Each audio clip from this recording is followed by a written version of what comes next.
प्रेम से बोलिए मंगलमय भगवान की जय हो।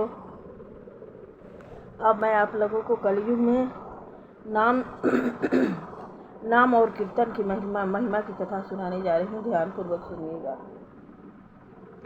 कलिमल धोवन एक जला, हरि को नाम सुनाम, संकीर्तन गुणगान प्रभु कलियुग में सुख धाम। सुखदेव जी बोले, हे राजन,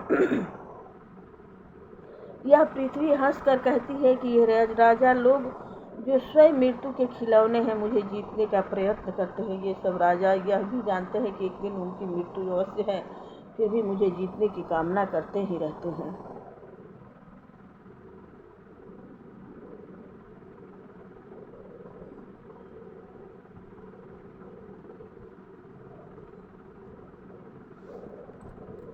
हे राजा परीक्षित, यह सब नाशवान है। केवल भगवान कृष्ण जी के गुण अनुवाद और उनके चरणों में अनन्य भक्ति ही परमार्थ का साधन है।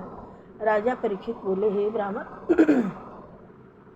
मुझे तो इस कलयुग में दोष ही दोष प्रतीत होते हैं। इसमें कोई गुण मुझे तो दृष्टि आती ही नहीं है। कलयुग में मनुष्य इतना पापों से किस प्रकार मुक्त हो सकेगा, मुझे समझा कर कहिए। सुखदेव जी बोले, हे राजा परीक्षित, कलयुग में अनेकों दोष हैं।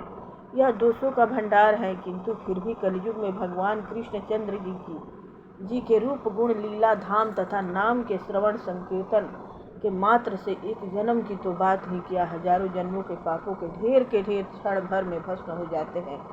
जिस प्रकार अग्नि के द्वारा धातुओं की मलिनता नष्ट हो जाती है, उसी प्रकार कलयुग में केवल भगवान के नाम संकीर्तन मात्र से करोड़ों जन्मांतर के पाप भी मलिनता भस्म हो जाती है। हे परीक्षित, यो तो कलयुग दोषों का भंडार है, किंतु इसमें यही एक विशेष गुण है। कलयुग में केवल भगवान कृष्ण जी के एक बार नाम संकीर्तन मात्र से ही सारे पाप नष्ट होकर वही गति प्राप्त होती है जो सतयुग में भगवान की तपस्या से, त्रेता युग में बड़े बड़े यज्ञ करने से और द्वापर में विधिवत उनकी पूजा करने से फल प्राप्त होता है। वह केवल कलयुग में भगवान नाम संकीर्तन नाम से ही प्राप्त हो जाता है। प्रेम से बोलिए मंगलमय भगवान की।